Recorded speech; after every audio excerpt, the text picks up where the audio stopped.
Welcome to the show, everybody. Welcome to We'll Throw the After Party. We are so happy to be with you this evening, chit-chatting about the last week in pop culture. We're trying to get Alexis up on the TikTok Live. Alexis, I don't know what happened to you. I have a bone to pick with you, Liz. Oh, God. And we're only a minute into the show. Go for it, Sly. Last week I called you out that on the TikTok Live description, my name was not capitalized publicly. Still? Oh, no. And I want to say, it still has not been corrected. Horrible. I'm so sorry. Hold on. Oh, no. We're having all kinds of technical problems. Alexis, I don't know. Oh, there you are. Connect. Beautiful. Hello. Okay, we're all here this evening, and Marissa is watching with us from the line of her very exciting adventure that you can see more about on Instagram this evening at Miss Abobissa. But we're going to hold down the fort without Marissa this week. And hello to everyone hanging out with us on TikTok. You can come join us on YouTube and Twitch to see the full show. Welcome to another week of us trying to figure out what's going on with Moon Knight. I feel like that's really the... We're trying to throw an after party and sound like we know what we're talking about, but every week we prep for the show and all of us say, did anyone understand? Did anyone understand what's going on? And the answer is always, none of us understood what was going on. So more than ever, if you're watching and you have thoughts on this episode of Moon Knight, post them in the chat. We want to hear what you thought about this mind-boggling episode. We're going to do our best to unpack some of it for you. But before we get there, let's introduce ourselves. My name is Liz. I'm producer Liz everywhere on the internet. I talk about PR and pop culture. Another week of my predictions being correct, everybody. If you watched Harry's Coachella performance, I said on last week's show, Lizzo was absolutely going to be the guest appearance. And lo and behold, Liz was right again, which I love. I also have to say for Marissa, it's the 1-year anniversary of the Bucky with a cake meme, the finale of Falcon and the Winter Soldier. So we're honoring that this evening and celebrating. But obviously, we can't fully celebrate this moment in time with Marissa not here. So I'm sure we'll revisit this next week when Marissa does her rant about this incredible moment that changed Marissa's life forever. For now, you can check out her TikTok on it. Sly, who are you and how are you? Hi, I'm Sly. I was formerly known as a deaf queer person on the internet. I am still deaf and queer. We'll talk about why that's no longer my brand later in the episode. But I am here. I yell about transness, video games, and Jane Austen. Hi, I'm here. I'm usually last, so I can say we're here, we're queer, and we're throwing the after party, but I'm not last today. So, you can still say it. You can still say it. All right. All right. Alexis, tell the people who you are and what's going on. Hi, I'm Alexis at Alexis Blake Reads Comics all over the internet, and I talk about comics and cats and pop culture. So give us the update. How are the cats this week? The cats are, Tommy got sick for a couple days this week, which was terrifying. But they're good now. I will say their automatic feeder spits out their food at 8:30. So we will probably have to deal with that like mass commotion again. Oh, right. That was very funny last week, especially where I had no sleep. I was like, what is happening to our live? And we're trying a new food tonight, which is a big deal for us. The cats have a long list of dietary restrictions, so much like their mother, probably. Yeah. Beautifully done. It was also a big week for cats. I think we're going to talk about cats in the MCU a bit later in the show, perhaps. That's a promise and a threat, everybody. It's coming. Welcome to everyone watching. I see lots of familiar faces in the chat. Hello to Bunky. Hello to Goosey. I thought this week's episode of Moon Knight was the most fun, but the weakest one so far. I'd love to hear more about that as we get to our Moon Knight segment of the show. I think a lot of people have very different reactions, but I'm with you. This wasn't my favorite episode. Hey, Claw135. Welcome back to the party. And hello, of course, to JJ. I'm going to throw it to Sly. Do you want to fill us in on what you talked about on this week's after party Thursday live about 911? Oh gosh, what did we talk about? We talked about how No. What did we talk about? JJ, remind me. We talked about the it was a episode I great couldn't one. watch. Yeah. and It was a great episode. We talked about how this week's episode of OG is probably one of my favorites of the season. Maybe top 5 overall. Very exciting. We talked about how fanfiction addressed Owen Strand as a character and made me hate him a little bit less. We got a very talk-filled episode of Lone Star, which was a choice, but we got a lot of Gina Torres on screen, and if that's what it takes, I'll take it. You'll take it. And as always, you can find more thoughts on 911 on our Twitter, which, speaking of Twitter, hello to Sylvan who's watching. If you don't know, Sylvan is like the first person to always like our tweets. We see you. We respect you for it. We're so glad to have you hanging out with us on Twitter every week. You can follow us You at can After Party find Show. Liz attempting to talk about 911 and having no idea what she's talking about, and only Expose me, ever Sly. calling the discussions about Lone Star Lone Star. and never addressing that half the time I'm talking about OG, but it's fine. One of my Listen. favorite tweets from you, Sly, was like, if the show account says we're talking about Lone Star, there's only a 40% chance that happens. Very true. I love being called out. Listen, I do my freaking best. And speaking of doing our best, I want to give a special shout out to viewer Nell, who tweeted this after last week's show. Yes. They did some sketching and drew us. It's so cute. You can see the screenshot on the right-hand side of the photo they were going off of. We love this. This is so adorable. We're huge fans. Thank you so much. What a flattering thing to have happen to us. I will say, I think that like Sly's expression is so on point. Every time I look at this, I'm like, how did they capture Sly so accurately? What do This you think, was Sly? shared at my dining table during Easter. I was like, look, everyone, look what happened. My family was very impressed. So. Sly, do you think there's some accuracy to this pic? Oh yeah, I love the slight eyebrow raise. So on brand. I'm a huge fan. This totally captures my energy. And Alexis, what did your family think? Accurate? Oh, yeah. My mom had a lot to say about my eyes, as my eyes were sketched. And I just liked that my hair was not perfect because my hair is never perfect. I think they all look so good. And I'm obsessed. Like Marissa's glasses shape is right. You got my necklace in there. So good. So thank you so much. We are so flattered. We really do think that we're building the coolest community on the internet. Like, no lie. We love hanging out with y'all every week.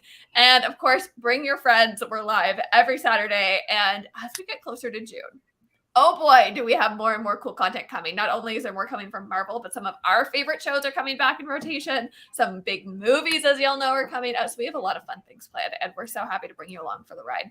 But let's get into what we've been enjoying this week. It's been an interesting week in media for me. I can get the conversation started. I was really busy, so I wasn't watching a lot of my usual shows, but I was watching Is It Cake? If y'all have seen that on Netflix, it's a new show where like bakers who bake cakes that look like other things like compete to see who can fool a set of judges that are people from Netflix and comedians. And like Brittany Broski from TikTok is one of the judges on the show. If you like that kind of content, it's a great show. I was wondering if it was cake, but that was like the most hard-hitting media I was watching this week. I've also been watching Jeopardy every night. I don't know if we have any Jeopardy fans here, but there's a Canadian currently breaking records. She's now in the top 10 Jeopardy players of all time. So I've been keeping up with that every week, supporting her from my couch. She's an awesome person and she deserves the world. So we are Team Matea on this show. Woo, woo. And that's about as excited as I ever get about Jeopardy. So it's a big deal that I'm even talking about it. But that was my week outside of Coachella, which I will talk about later. Sly, what were you watching this week? So earlier this week, we had a very fun-filled day of friendship. If you didn't know, Danielle was up in Seattle for SakuraCon.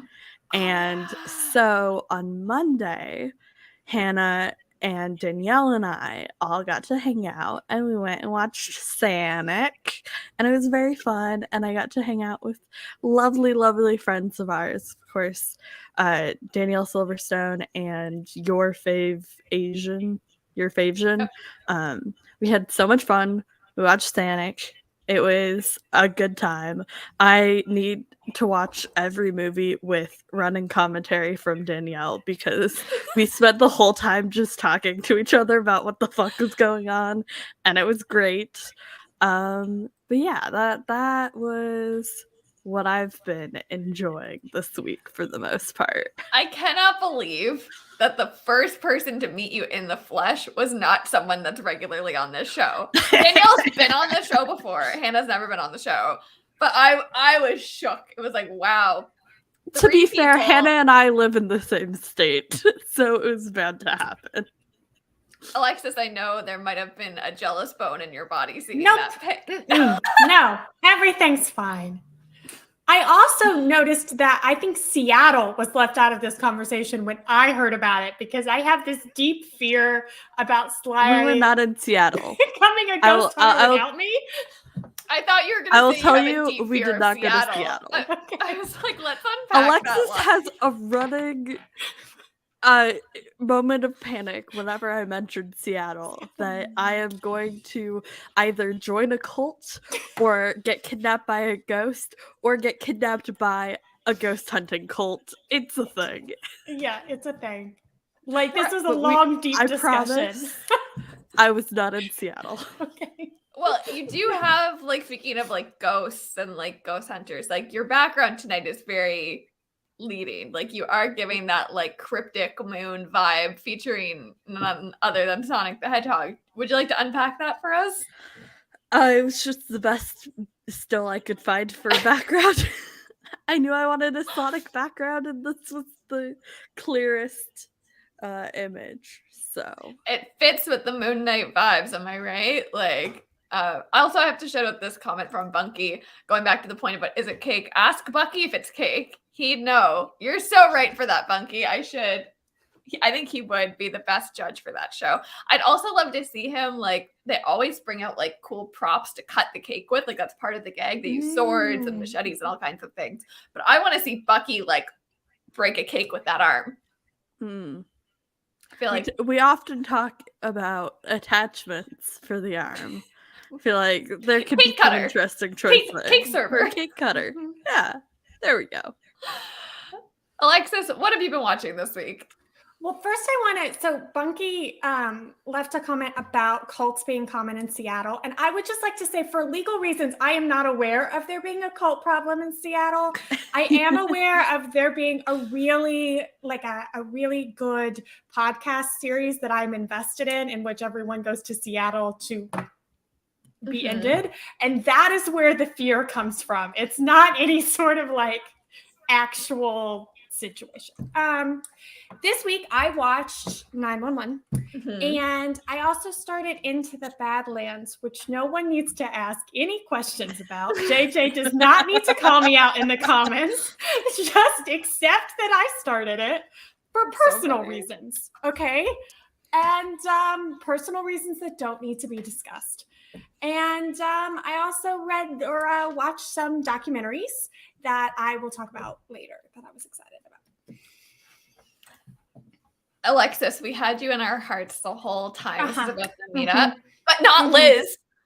Liz was not held in your hearts the whole time. The Liz erasure. I did get a very sweet, like, good morning, I'm seeing Danielle today message. So that kind of got me through the day. But I didn't. Oh, I said Danielle and Hannah. We're not leaving Danielle Hannah. and Hannah. Yes. Danielle and Hannah. Who started this show? Was it Alexis? I'd like to know because no one ever fills Liz in on anything anymore. And I'm the one that operates the StreamYard, so I can do this at any moment and erase y'all. I'm kidding. I love you. I'm telling your list is of like, but are you actually married? That list that you have, that can go on your list. Liz, you're always in my heart, even if I'm not with cool people. Bunky, I think like there's two sides to this show. Like, that's becoming quite clear to me. And I feel like Team Liz and then Team Sly and Alexis. Like, the show is You don't even have Marissa on your team. That's No, so sad. honestly, my own wife won't even come to my side of the argument. Like, where is she to defend my honor? Not here. I have Claw on my... Not that I want viewers to pick sides, but if you had to pick a side, would you pick mine? I'm gonna get a Twilight-style Team Liz shirt. Stop. That'll be our merch when we launch a new round of merch. Yeah, please. I love it. Speaking of, I do want to be serious just for a second, and I want to plug one of my fave shops. Shop Sage and Sprout. They're a small business. They're based in Canada, and I got this sweater in the mail this week that I had ordered. This is not like a plug. I just really think she does cool work. This is Jia Ling from Shang-Chi. Such a cool sweatshirt. And I gotta try and turn around without unplugging my headset, so I apologize. But the back of it says, can y'all see that at all? Mm-hmm. Yeah, so it says, I'll build my own empire. And if y'all remember back when Shang-Chi came out, if you were watching the show back then, you know, I loved the women in that movie. I loved the way they were written. I think it's some of the best writing of the whole MCU. So I wanted to get something to honor that moment for myself. And I mean, she's a baddie. Like, I'll defend Jia Ling till the end of the line kind of thing. So I am repping some Shang-Chi this episode. Shop Sage and Sprout is the store. Big thank you to them for creating such cool stuff. We love to see it. Okay, we got to park this like a team by team conversation because we are one big after party here. But we can get a little bit spicy on a completely different note. Why don't we go into our rants segment of the show? Are we down to do that? Let's do it. Let's do it. All right, besties, what are we ranting about this week? I will be talking about, if you were on TikTok this week, there was a bit of a pile-on happening. There was actually a couple different pile-ons happening, but one specific stitch thread that was happening was with someone that was commenting on Natalie Portman and her body heading into Thor, and everyone was kind of dogpiling on this creator. So I'm going to talk about that and about how we treat females and women in the MCU and in the content creator space. That's what I'm talking about. Sly? I'm talking about why being a deaf queer person on the internet is no longer my brand. Alexis? My rant is going to be a listicle of Liz Talks, which for those of you who don't know, we call TED Talks Liz Talks here because Liz did a TED Talk. Liz a very Talks, good TED Talk. Go on. Yes, a very good TED Talk. A list of 911 Liz Talks that I would give having watched 3 seasons and some change of the show. I'll be watching Sly's face during your rant. Is Sly been prepped on what you're going to say? No, and it's kind of terrifying, but we're all in now, so we're just going to do it and hope for the best. We're all in. Okay. Yes, Liz did do a TED Talk. It's in my link tree. If you go to my personal link tree, not the show link tree, you can find it and watch it. But not now. Watch it after the show. Let's go on with our rants. Y'all ready? We're going to go for 6 minutes this time because there's only 3 of us, so it's going to be fast and furious, which always throws me for a loop really badly. If you're watching on TikTok, come over to YouTube and Twitch. We're starting our rant segment of the show. There's a timer on screen, and there's a ton of people you can come hang out with. Hello to everyone watching once again. Okay, ready? So like I said, there's a bit of a misogynistic pile-on happening on TikTok, and I'm all against calling out misogynistic comics and comments and comics, both, but specifically comments about women in the MCU. Y'all know that about me. I'm the first to speak up and talk about it on this show. But there's something very specific happening in the culture of MCU TikTok with performative feminism. And that was so clear to me this week when people were piling on this creator who had a really bad misogynistic take about Natalie Portman. So my first Liz Talk would be that I think Shannon, even when she's alive, gives deceased wife energy. And I think in a different version of this show, like in a version of 911 for a different network, that she passed away in childbirth. And all we would know about Shannon would be from footage of videos that she had sent Eddie in Afghanistan. I think that is how the storyline was meant to work. But I do appreciate what they chose to do All right, so I no longer wish for my brand to be deaf queer person on the internet. I am, yes, still very deaf. I am still very queer. And I am indeed a person on the internet. But hear me out though. Not enough people know that I am a die-hard Jane Austen fan. And the fact that people are surprised by that when I mention it is an abomination, and I need to change it. So there's been like this new trend on TikTok about taking down misogynists. If you know the creator Drew Afualo, I hope that's how she says her last name. You've seen it. She stitches these misogynistic takes and tears them down. And people are trying to hop on that trend now because it's trendy and justified in the algorithm. But there's something very specific that Drew does with her takedowns that the average creator cannot do. And it's so specific to Drew that when other people try to do it, it's actually so performative and harmful. I think the way the show chose or intended to go with Shannon's story would be more interesting, but I don't think they gave it enough time to breathe. So the really cool concepts like Shannon's feelings about Chris's CP, or like leaving to become a better mom when you were really just reintroduced to be unalived actually, don't make any sense, and they just become kind of like stereotypy. Indent sub-bullet, I don't think Shannon gives frequenting salsa clubs energy. Like apparently in part of this. So I grew up being a like voracious reader, right? I read everything. And in like middle school, I like started to read like classics in the typical way of like being like a gifted kid or whatever, where you read all the classics and don't really understand them. You know what I'm talking about. Anyways, but I fell in love with Jane Austen. And to further cement that, my best friend was also a huge Austen fan, and most of our friendship Drew was is able to read people to filth because she is doing the work herself. And she is also teaching the audience what is so harmful and systemic about the commentary she's stitching. People that were piling onto this creator were using these surface level comments about, well, you shouldn't talk shit about Natalie Portman because like female Thor is comic accurate. And that's so performative and doesn't actually contribute to the dismantling of the misogyny, and B, it doesn't do anything to teach the people watching and to reading There seems around. to be this thing that happens in all of the fan fiction that I've read where I am supposed to believe that Shannon and Eddie went to a bunch of like salsa clubs together and fell in love. And I'm sorry, I just don't buy it. But my second Liz talk would be about this Fight Club situation and the stuff that happened with that, because I have very positive things to say about Eddie's spin kicks and less positive things to say about his punches. I do. So one of my best friends from high school and I bonded over our mutual love of Jane Austen. You know, it's a very integral part of my life. I want to share some of my favorite Austen spicy takes so you like get a better idea of who I am as an Austen fan.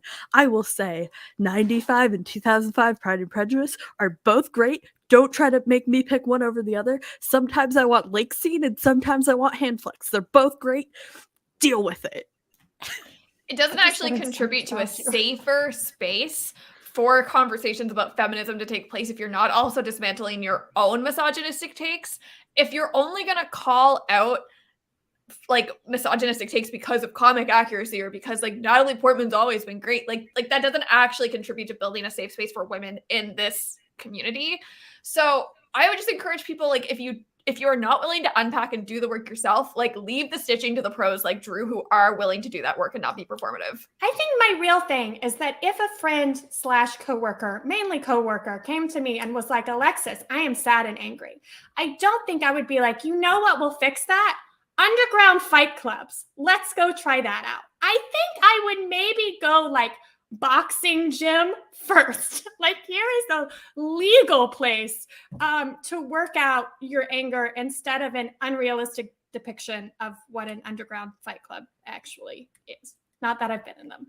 All right, same thing with the like Sense and Sensibility adaptations, which I know there's not a lot of spicy likeness between the fans of both of those. They're both great. We love adaptations. I want all of them. My favorite Austen work is not written by Austen. It's written by Shannon Winslow. She's great. But my real favorite Austen work is Northanger Abbey. And yes, this is my audition to be coming on Pod and Prejudice. Let me on your show, please. I love you. Yes, we support it. Absolutely. If I might be allowed to make one more comment about my rant, may I be? Yeah. Do I have permission? Being anti-misogynistic is not a trend. And that is what is so harmful about seeing the dog pile on this creator who was misogynistic and does deserve to be called out and be straightened out about the commentary that he made. But so many people are trying to jump on it because Drew has been successful being anti-misogynist. What did I say? Oh, no, it's Bucky. Keep going. You're making a I was like, point. wait, what's happening? I'm obsessed with this. This is the best interruption ever. That's like the entire show wrapped up in one sentence. That's who Sly is as a person. Okay, I'm gonna finish my thought quickly and then we can move on. Go. Okay, I need to start over now. Being anti-misogynistic is not a trend.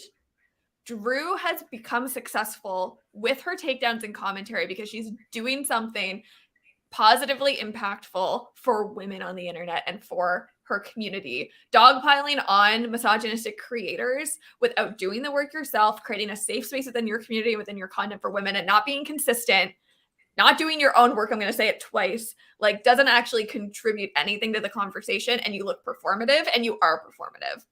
So I would just recommend, if you're going to stitch a video and attempt to be like dogpiling, takedown on bad takes, first consider your own stance within the conversation and what you're actually contributing to it, and not just, oh, well, like the dogpile strategy is really effective and works for other creators, so I should add to it. Like that doesn't actually help the conversation move forward. And I would say there was a second pile on that happened this week, and you probably saw it if you're on MCU TikTok, with Straw Hat Goofy released a video. A lot of creators were commenting on it. A lot of the commentary around this was fantastic. I would call out Danielle. I'm going to pull up the Jane Austen comment. Danielle did a fabulous Stitch to Juju's video talking about their own lived experience and context and expertise in relation to what he said.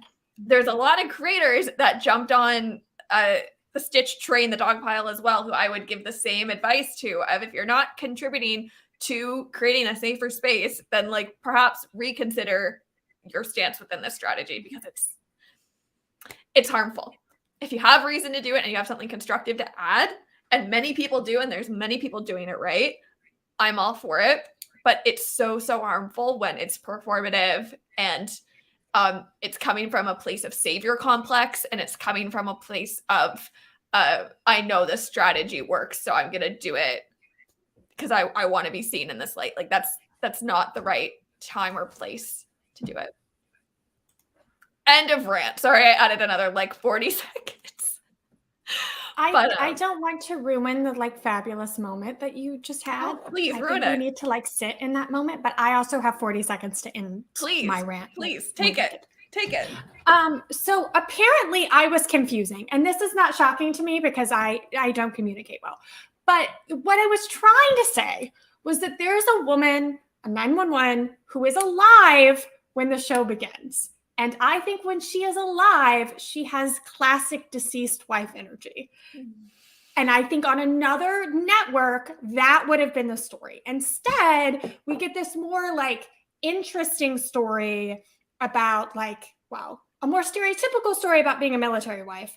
Stereotypical as far as like the media portrayal, but a more interesting story about her relationship with Eddie. She is then brought back and actually deceased. And when she is actually deceased, I don't think she has deceased wife energy, because they focus on the fact that she wanted a divorce and they like just move on and kind of forget that it happened. But there were some people that were like, the deceased wife is actually deceased. And I think she had deceased wife energy when she was alive.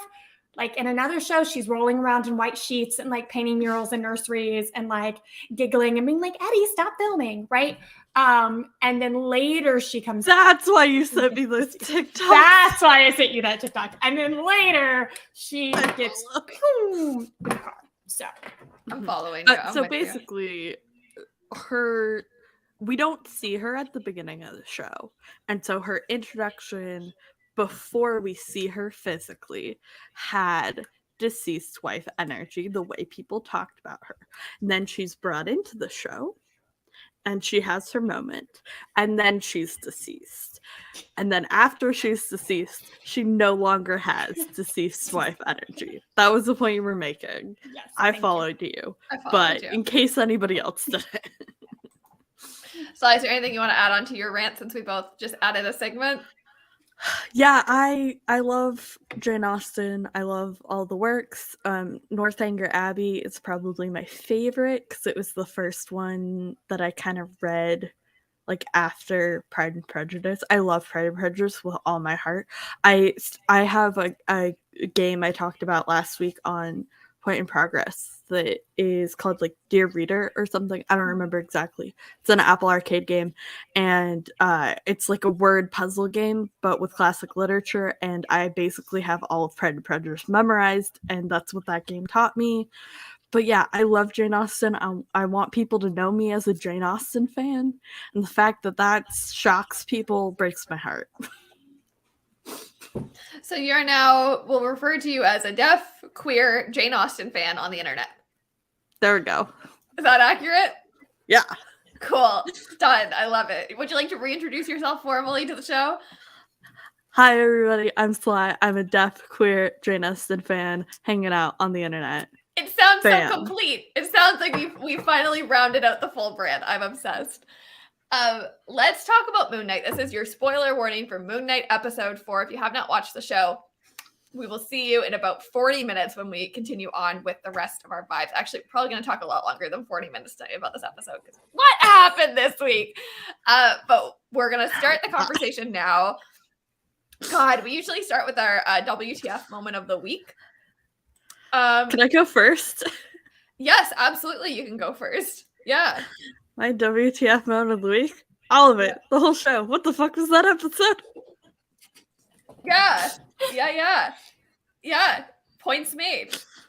You know what? Let's move on. We're done our Moon Knight segment of the week. Like we've done it. We've unpacked it. Oh God, I wish. Alexis, what do you think about that statement?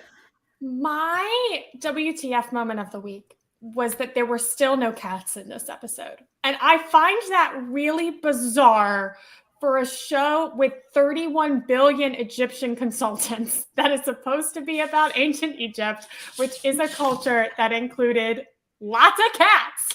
There have been no cats in the show. And Of no all cat of the dogs times in we've the show? asked for cats in the MCU, I feel like this was the closest chance we've had to it actually happening. The goats! What the fuck is up with the goats? Thank you, Bucky. Like, I'm just beginning to feel like it's intentional. I'm beginning to feel like Kevin Feige is like petsist against cats. Like, it's gotta be something because they're just... Conspiracy. I agree with you. There has to be something sinister happening in the world of cats and Feige. I don't, yeah. So that was my WTF this week. I don't get it. They're right there. They're right. It's right in front of our faces. It's right there. My WTF moment of the week is going to take us into a regular conversation that we have about women in the MCU and how they're portrayed. So let's just segue right into that conversation. I want to shout out how fabulous the acting is in this show. I am such a fan of this cast. I think they're honestly incredible. I think they're doing so well with the scripts and the writing that they've been given, like even more so than past shows we've seen.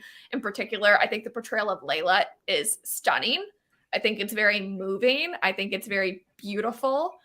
But it doesn't erase the fact this is the 4th episode where I have to sit here and say that everything we know about Layla and all of the character development we have seen about Layla is driven by her relations to men.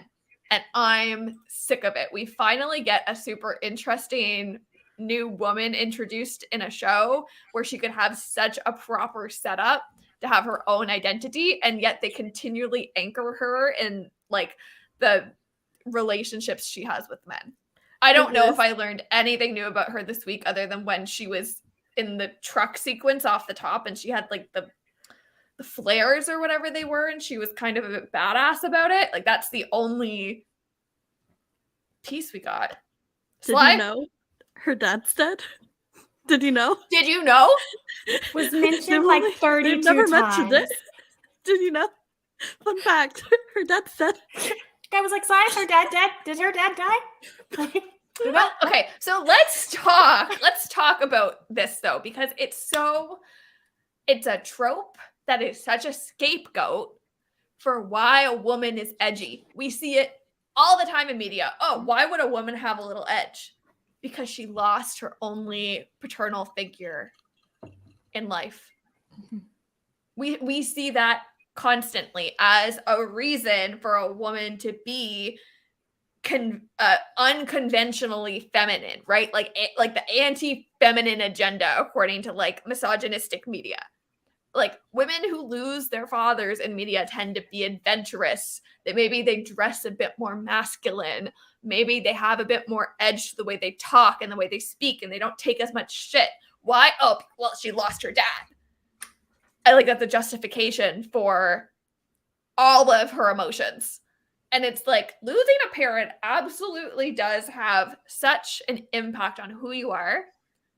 But we cannot frame her entire character around losing her husband, Marc Spector, and then, finding Marc again. But specifically, her initial intro was, "Where did you go? Why did you leave me?" And then following that with, "Well, I lost my dad.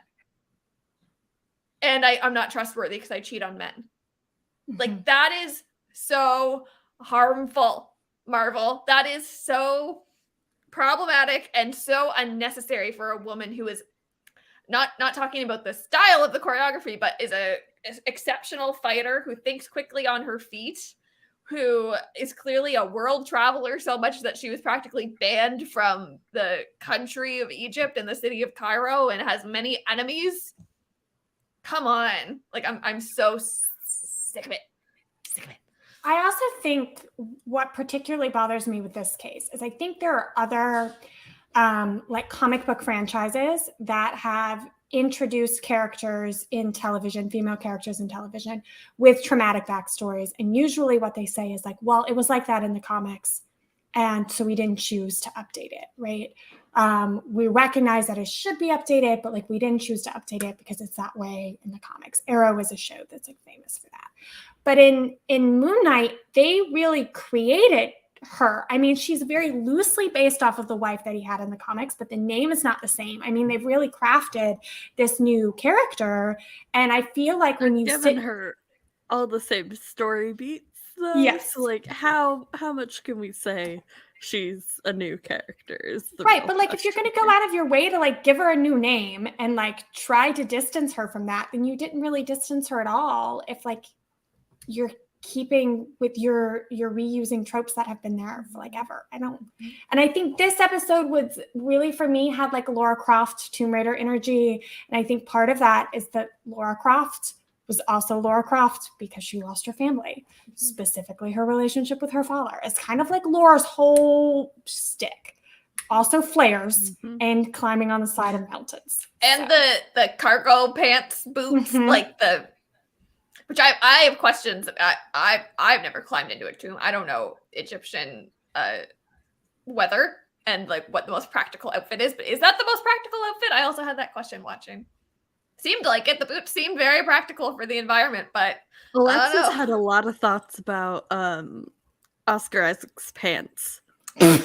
Talk about Oscar Isaac's pants, Alexis. Give us your thoughts. I will say I climb and I frequently wear shorts and boots, but I'm also a problem. So I'm not sure that it's practical. But no, Oscar Isaac's pants looked weird to me, and they looked like different than his previous pants. They were almost like he was trying to be Aladdin. They had like a weird like harem pant vibe, and then there was stuff tied around them, so it kind of looked like a dress at one point. The pants were weird. The pants were strange. Thank you for calling me out on that. I don't know that I put that in my actual notes. But yeah, I thought the pants were weird. This is the point in the show where once again I open the production brief and I try and read very fast what they wrote about costuming. Let's see. Give me the costume section. Hold on, I gotta zoom all the way in. You know what? Let's do this together. Hold on. I'll share my screen. Are you looking at the copy with our notes or without our I'm notes? not. I never share the copy with our notes on it. Why I know that. Would y'all want to see our mocked up we version? need merch that says ... If you look at the production brief, because we've said that on the show like 82 times. Okay. Overall costume designer, Megan's research process involved looking at the history of the gods, life practices, and burial practices of ancient Egypt. Okay, I'm just going to skim. I'm skimming.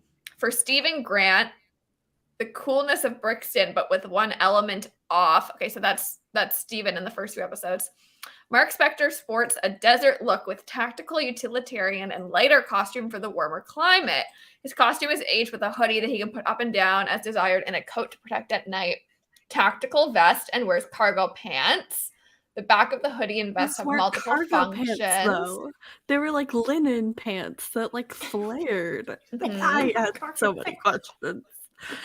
And then it just goes into the Moon Knight costume. So really all we get about Marc Spector specifically is these 3 sentences that are desert look, utilitarian, cargo pants, tactical vest, and some alluding to the Moon Knight costume. I also feel like the vibe that I got this episode was that they wanted him to look more like he belonged in Egypt. And I have a little bit of an issue with that. I feel like these characters are better served to not look like they are trying to be Egyptians, but like to look like travelers. That's something that, for all of its faults, Covert Affairs did exceptionally, was the way that they costumed them in going into other countries where you could still tell they were travelers and they were Americans, but they were prepared with things like scarves and cargo pants when they were going into the desert, not Aladdin harem pants and whatever that 90s tied hoodie situation was. I think that there's a question to be asked here, which actually was asked in my comments this week. You'll not find it because I deleted it because I don't like when men try to be misogynistic in my comments, and that's what this was. But someone decided to ask, or more so mansplain to me, it's Marvel. Usually there's not much depth, just goofy but fun movies. I haven't seen a deep level of storytelling from Marvel. They always ruin serious moments with jokes. And to that, I would like to bring in this point of, like, let's assume that that's true for a moment. Let's agree that Marvel is not interested in a deep level of storytelling, and they're meant to be fun, goofy movies, which I fundamentally disagree with that statement. But let's hang on to it for a second. Why? No.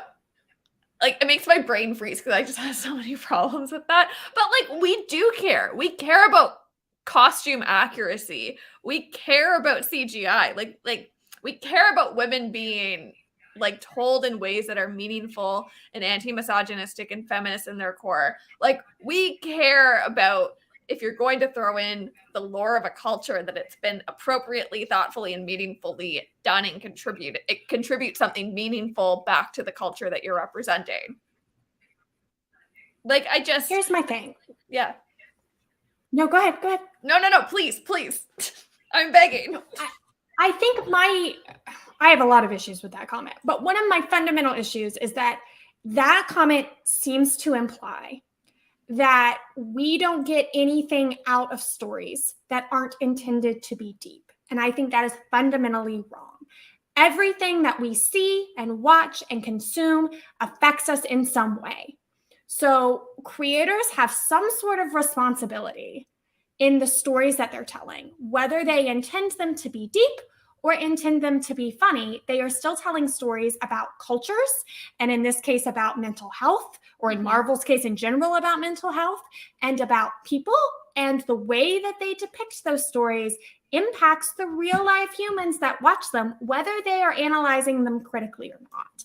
So at the end of the day, it doesn't really matter if you watch it and you think it's a fun movie that doesn't have a lot of depth, or if you watch it and analyze it as something that has a lot of depth. You've been affected either way. Marvel knows that, and Marvel should be conscious enough to handle that great power with great responsibility. Yes. Whew, we can end the show right on that note, and it would be a perfect episode. I think that was so well said. Sly, is there anything you'd like to add?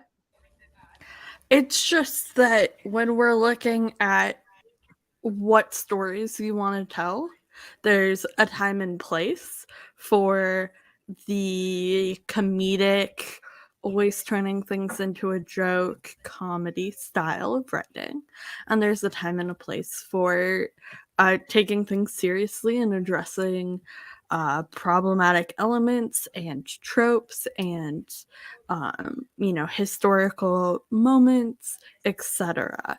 And Marvel tries to toe the line of just enough deep commentary to look like they're doing the work, and just enough comedic moments that if they mess up, they can push the responsibility off of themselves and say, oh, we were playing it up for a joke. Of course, that's not our opinion.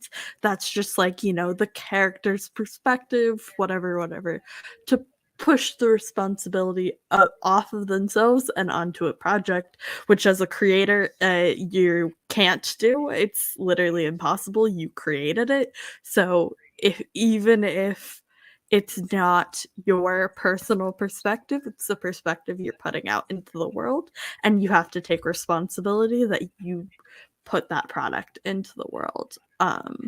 But yeah, I think that commenter was intending to be snarky and brought up an interesting point, just in the wrong way.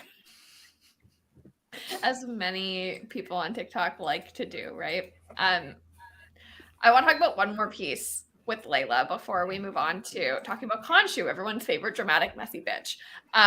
Let's discuss how there was 2 parallels to Miss Natasha Romanoff from Layla in this episode. Did anyone catch the parallel? Show of hands.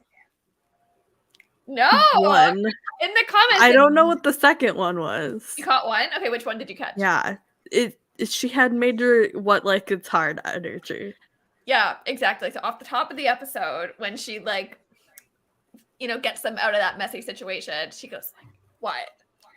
You're impressed? Like, it's that kind of vibe, which is like a direct line to what? Like, it's hard, which was like kind of cool because I feel like that was very intentionally done. If they're trying to bring, if this show is going to end in a place where Layla becomes significant to the greater MCU, I think it's interesting that they're trying to like push her into the void they know that they left by Natasha, right? There was a second parallel this week. Show of hands. Anyone catch a second parallel? To me, it was the more obvious one. When she climbed her way back out of falling off the ledge and she was fighting with the other guy. I was like, it's Clint and Natasha! Like, just superimpose Clint and Natasha's faces on that and you get the ending that a lot of people wanted out of Endgame. We got distracted from that moment because I was miming dramatic girl laying on cliff breathing really hard. I don't think that you actually fall. Like, I don't think anyone lays down and is like, That was the moment where I said, Layla, honey, pick a personality and stick with it. Because she's trying to be like strong, badass fighter. And then she's also giving damsel in distress energy. And I'm like, pick a personality, love. You can't do both. I'd like to pose a question. I have never taken a physics class in my life, but has anyone either in the comments or have either of you studied physics? I have a graduate certificate in physics. No wonder you're the smartest person I've ever met. Physics makes no sense to my poor communications brain. Me saying with no knowledge and now asking, to me, the physics of that entire sequence made the momentum she was moving at versus not falling. And then when they did fall and saving herself, I'm like, I know nothing. And even I can tell that like the math does not math on this. The math is not mathing. Especially at the very beginning of that scene when she runs and then stops herself from falling. I was like, there's no way. There's no way. Do you agree, Alexis? Yeah, I agree. Confirm? Yeah. Alexis has degrees in everything. You're not wrong. You got a lot of them. You cover a lot of ground for us on this show. There was a funny tweet this week from our show account. Someone had tweeted, like, I love listening to podcasts where one person's done all of the research and the others just react. And I'm like, that's our show. Alexis does all of the research. And then we just sit here and go, wow, really?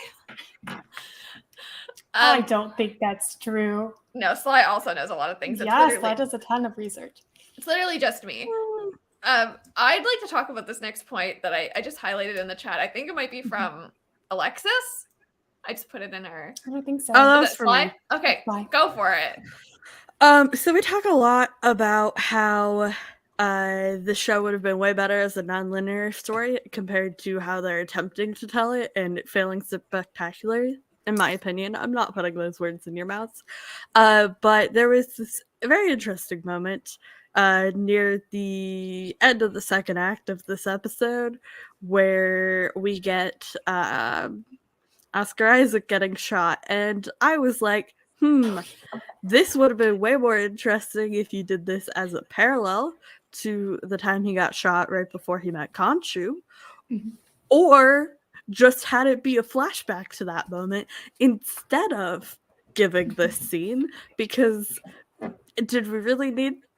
Anyways, so yeah, I think that would have been way more interesting as a parallel, or if we were telling the story non-linearly, this would be the moment where you give the flashback to, you know, he's like at the like tomb with her father, whatever, they get betrayed, blah blah blah, he gets shot by his partner, he goes and meets Khonshu, blah blah blah. Could have just been the flashback to that moment if we were telling it non-linearly. Who structured the story? I have beef.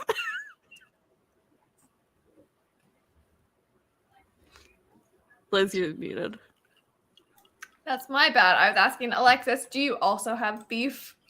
I feel like this is a great segue into something you wanted to raise about just all of the ways that this episode could have been better.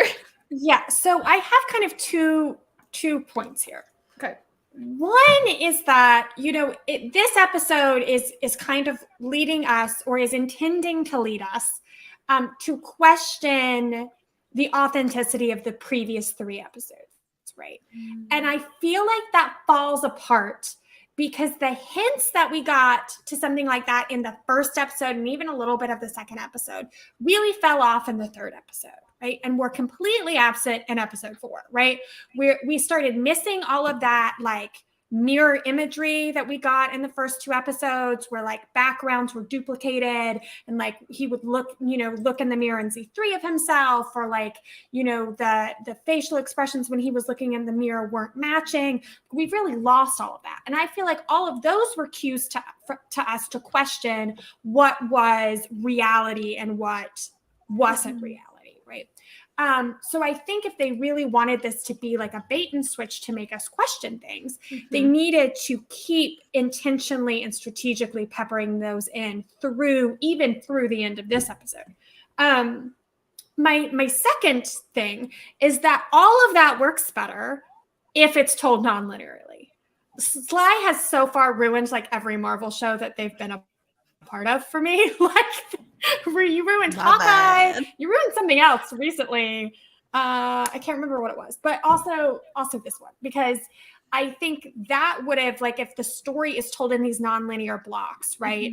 Where, as we've described in previous episodes, we would be like, the alters would be inconsistent and their relationship would be told out of order. So we would be trying to figure out, like, are they married? Are they not married?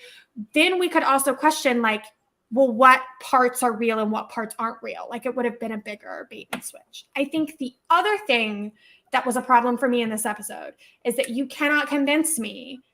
You can't even really try to convince me that this is all in his head when it's not all told from his point of view. And we had a lot of this episode that was just Lila, which to me in my brain is like, well, this, even if I didn't know what happened in the comics, this bait and switch doesn't exist, because I, as a viewer, am very aware that there were parts of this that he wasn't seeing, that he wasn't a part of. And I think that it's interesting that one of the things the show is trying to accomplish, so said in the production brief, so we've said in past episodes, is showing us, take a shot every time I call it the production brief. They're trying to show us the world from Marc's perspective and from the perspective of Marc and Steven, and how they're both inferring the situations that they find themselves in, right? And yet we are not given the same opportunity because we're forced to like constantly jump around to other people that would also be more interesting if we only saw them from Marc and Steven's perspective. I will I also think say, I no, can take go. a quick tangent on that. Yeah. Is the completely unnecessary villain monologue in this episode that contributed nothing, and he wasn't even around for, and like, why was it there? Like, I get that you have this actor and you want to use him, but like, he's He giving me keeps nothing. showing up randomly and making me go, how did he get here too? And then having a beautiful acting moment, like Ethan Hawke is doing incredible, and adding shit, nada. It's like, wow, what a beautiful 5 minutes of time that taught me nothing, but was kind of fun to watch because the acting's so nice. One of the things that kind of bothered me about that, because this episode was such a direct comic book parallel, and this is going to sound really bad because I know this is true in the comic as well, but is that he's a man, but he's representing a feminine god. And it just really hit home for me this week that having a woman portray that avatar would have been a really interesting choice. Also, off topic, I want the blue scarab pillows that everyone in the asylum was clutching. I'm also upset that they're not Khonshu plushies. Yeah, big call out. We did get Absolutely. a cute Khonshu drawing that I made us pause for. I know, yeah, you paused, and we didn't watch the episode together, but if we did, Sly would have paused and taken a photo of that. I love it. I definitely want to see a merch line of some of those plushies. Like, where is it, Marvel? Like, let's see it. I have a point that I'm trying to get to, but then I read Bunky's comment and it took me in a different thought direction. So let's read it. We should have had 3 Marc Steven episodes ending with the thing from the end of episode 4 and then 1 episode fully from Layla's perspective. I remember my thought now.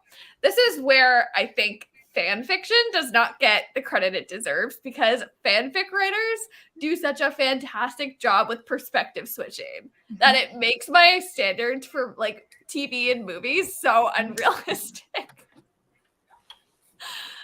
Anyone want to add to that, or are we just gonna like all agree that that's true? I think that's a great transition to the weird romance novel energy we have going on here. Yes, go for it. Am I going for it? Okay. Yeah. Yeah, talk about it. Alexis, you pop off.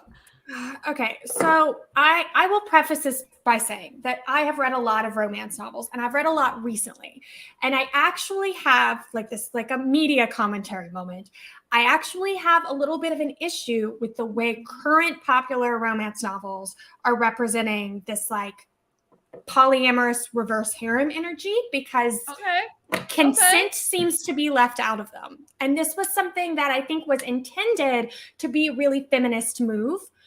Because even in like classic literature, even in like biblical literature, right, the standard seems to be that one man has multiple wives or multiple partners, right, and women never get that same sort of experience. And so it was a really bold choice, or a really moving forward choice recently, like within the last 5 years, that romance novels, mainly female romance novelists, decided to write this kind of reverse harem trope where there was a lead woman, but she had multiple male partners.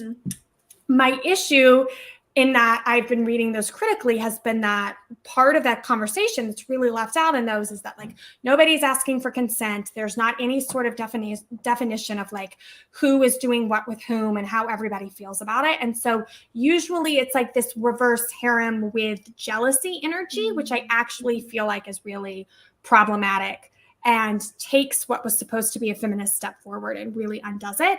And this episode had that same energy to me, right? Where what should have, like what the story should be is this idea of like, I can love all parts of you. I can love that you were like deaf, queer, and a Jane Austen fan. I can love all 3 of them, right? Or I can love that like you are Marc and you are also Steven and you are also, right, all of these things. But instead it's like Steven and Marc in this like fight against her and her having divorced Marc, but like kissing Steven, which some of us may not have watched, some of us may have pulled blankets over our heads for. I really don't think it needed to be there. And I think the energy is weird. And I think instead of it being like the sweet story that it could have been, it just becomes really dicey and, dare I say, problematic. Sly. That hit all of my points. I hit all your points. Just hard agree. Hard agree. I have a point to make that's like a side tangent because I agree with everything you've said. That this piece of the show that we're discussing, I thought about while watching this episode quite a bit. And it made me realize and really understand why Oscar Isaac took this role. This is the exact kind of trope that he performs so well within. We see it constantly in all of, like, so many of the roles that he has taken that involve romantic love interest. Like, we see these kinds of struggles within, on top of this acting against himself opportunity that playing both Steven and Marc provides him with. So that's not relevant to the point you're making, but that exact point to me makes me understand why Oscar Isaac was such a big believer in being a part of this story. It also reminds me of how brilliant of an actor he is, because he, as someone that did watch that scene very with like holding my eyes open to make sure I didn't miss a moment of it, he did the kiss so horrible. Like, it was such a bad kiss. And Oscar Isaac is a great kisser. Like, we have seen wonderful kisses from him in other projects. So hats off to him for making the impossible possible with this episode. He was really giving some serious work to this role. Where are my Oscar Isaac girlies, asterisk, gender neutral girlies at? Do we agree? I also have a side tangent about Star Wars that I'll give in a few minutes. Can I take the next tangent? I want to talk about this episode had so many musical references in my brain. The most notable being Agony. There was a part where literally we were watching the scene and I was like, agony, far more painful than you. Incredible. We got some Little Mermaid vibes in this episode. And even better, we got we're living in a material world and I am a material girl moment. Okay, where specifically are you calling out that moment? Because I have a point I want to add. It was in the therapy scene where he's like, we're living in like a material world, we're not living in a material world, we're living in a like psychotic one or whatever he says in the therapy scene. But I was like, he was like, we're not living in a material world, and I'm like, and I'm not a material girl. Material girl. I want to add some references that I was waiting for in this episode. When they walk and see like the desert before they start taking all of the materials that they need, and they have the kiss, like that whole setup, you could, if you're a Dune fan, you really saw that desert and went, wow, that's absolutely the same desert they filmed Dune in, like shot for shot. Loved it. But then when they were in whatever that situation was that they went in and they were like getting all the things they needed to go down into the tomb. Do we know what I'm talking about? I was like, the Star Wars fan in me, I was waiting for the Jawas. The Jawas, do we know? Those, the guy, like they go in and they take all the things and like sell them for money or whatever. I was like, we're clearly not in the Star Wars multiverse, because they would have like had this place like filtered out of all the good stuff if they were around. Like, I actually was kind of like, where's the person that's going to tell them, hey, you're stealing all my stuff, like get out of here, like we have claim to this. And it just didn't happen, and I was kind of disappointed. I was like, I really like would love to see Oscar Isaac in the Jawas, but like in the Marvel universe. So that was in my notes a few times actually, that I was upset that didn't happen. Same desert they filmed Tatooine in, so anything's possible. And Disney owns all the properties, so like the multiverse is open for them to make that dream happen. Of all of the ways that Star Wars and the MCU could cross over, I want them to prioritize just putting the Jawas into random desert sequences in the MCU. Please. That's my request for Kevin Feige. And on that note, we clearly have so much more to add to that conversation. Let's talk about the genre of this show, right? We've talked a lot about like if horror thriller was like the right take for Moon Knight, if that was the right tone for Moon Knight. And we certainly saw that explored in so much more depth. So much more of that thriller vibe came out in this episode. A lot of gore. If you like gore, this is probably a great moment for you. If you don't like gore like me, it's probably a horrible episode for you. What are our thoughts around the choice of using horror in this show, and if our thoughts have changed after watching this episode? Who would like to take that first? I mean, I posed it, so I can take it. I was watching this episode, and I'm like, now I see why they were trying to say this is like a gritty horror show. They attempted it. Did they succeed? I don't know. It's a choice. Was it the right choice for the story? Not for me. Because of all the things we've talked about previously of how horror is used in relation to mental illness and how it's typically the only genre that specific diagnoses are portrayed in, and that's problematic. While it can be powerful, check out previous episodes if you want more in depth on that. But I feel like they're trying to toe the line of this being an everyone show, like a family show, and it being a gritty, horror, dramatic, different than the usual. And they're not doing it well for me. So I'm saying, like, it was gory. They tried to go for horror. I did not feel it. And I'm not a fan still. I thought this would be the episode that got me, and it didn't. Alexis, do you have anything to add to that? I mean, not really. I will say I am, as touched on in previous episodes, but I am tired.